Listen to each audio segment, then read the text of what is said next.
Начну, наверное, с котлет. Сыр натираю на крупной терке. Добавляю к нему измельченную зелень. Солю и смешиваю с размягченным сливочным маслом. Формирую из сырной массы небольшие шарики. У меня получается 7 штук. Убираю их в морозилку на 5-7 минут. В это время подготовлю фарш. Солю и добавляю немного черного молотого перца.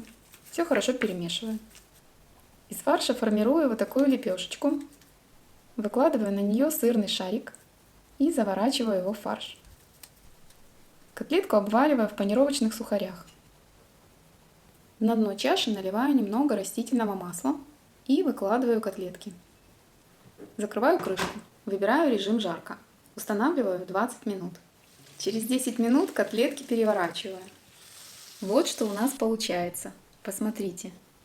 Мне кажется, что мои комментарии здесь не нужны.